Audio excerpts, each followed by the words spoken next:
Selamat pagi anak-anak, hari ini kita belajar tema 1, organ gerak manusia dan hewan. Kita belajar subtema 2, pembelajaran 1, manusia dan lingkungannya.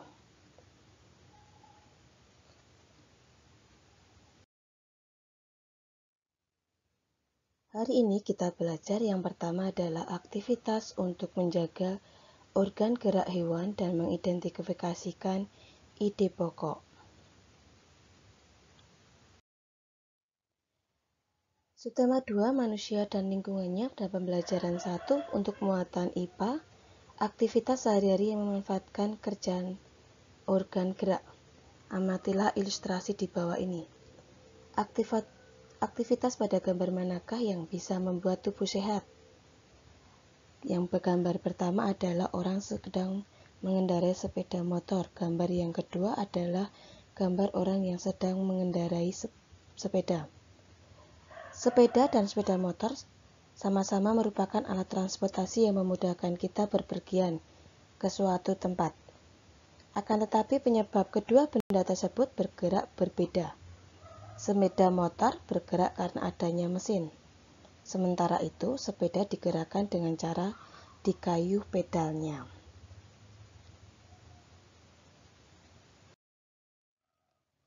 Masih pembelajaran muatan IPA, bersepeda adalah salah satu aktivitas manusia yang memanfaatkan kerja organ gerak.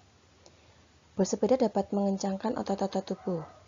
Bersepeda tidak hanya melibatkan bagian kaki. Banyak orang yang beranggapan bersepeda hanya mengencangkan otot-otot bagian betis dan paha. Namun, sebenarnya bersepeda merupakan latihan fisik yang melibatkan hampir setiap bagian tubuh. Selain memperkuat otot-otot bagian kaki dan paha, bersepeda juga rutin dapat mengencangkan otot-otot bagian belakang, pinggul, dan lengan.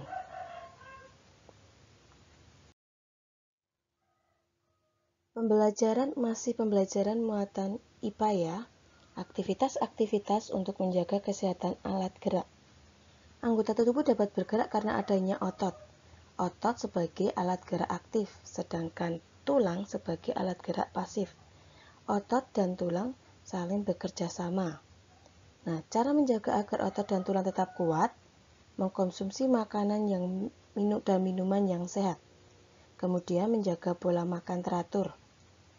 Kemudian, makanan yang sehat, yang baik dalam pertumbuhan tulang dan otot, antara lain susu, daging, sayur mayur, dan telur. Kita belajar bahasa Indonesia KD 3.1, 4.1, bagaimana kita mengidentifikasikan ide pokok dalam teks. Ide pokok merupakan inti permasalahan dari sebuah teks. Nah, untuk memudahkan mengidentifikasikan ide pokok, kalian dapat menggunakan tabel. Nah, dalam sebuah teks biasanya terdiri atas beberapa paragraf. Nah, setiap paragraf memiliki ide pokok yang berbeda. Biasanya dibuat dua tabel. Yang sebelah kiri itu adalah untuk paragraf 1, 2, 3, dan 4. Kemudian di sebelah kanan adalah untuk ide pokoknya. Masih pembelajaran muatan bahasa Indonesia. Kita belajar jenis-jenis paragraf berdasarkan letak gagasan utamanya. Dibagi menjadi 3. Yang pertama adalah deduktif, paragraf deduktif. Apa itu paragraf deduktif? Paragraf yang gagasan utamanya terletak di awal paragraf. Sedangkan paragraf induktif, paragraf yang gagasan utamanya terletak di akhir paragraf.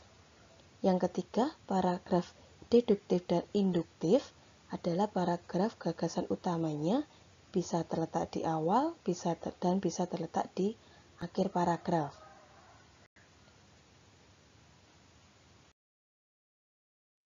Nah, tugas kalian adalah hari ini menentukan ide-ide pokok dari tiap-tiap paragraf tersebut.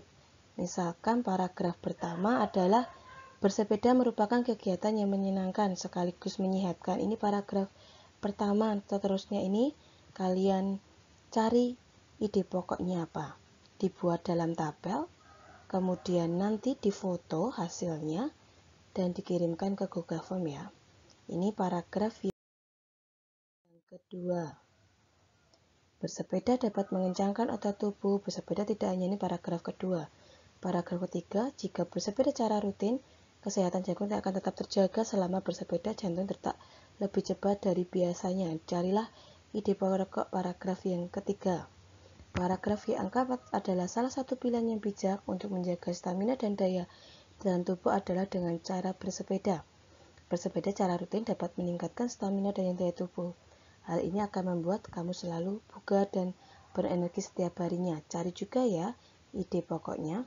Kemudian paragraf yang kelima, yaitu bersepeda juga merupakan olahraga yang dapat membakar kalori dalam tubuh. Oleh karena itu, bersepeda dapat menurunkan berat badan. Dicari juga untuk ide pokok paragraf yang kelima, paragraf yang keenam, dan paragraf yang ketujuh. Nanti dibuat tabel ya, jangan lupa difoto, setelah difoto dikirimkan ke Google Form. Tulis yang rapi ya anak-anak. Nah, pembelajaran kita tentang aktivitas organ gerak dan ide pokok sudah selesai. Kita lanjutkan ke pertemuan berikutnya ya anak-anak. Jangan lupa kerjakan tugasnya, lalu difoto dikirim ke Google Form. Tetap semangat dan sehat selalu anak-anak. Sampai jumpa di pertemuan berikutnya.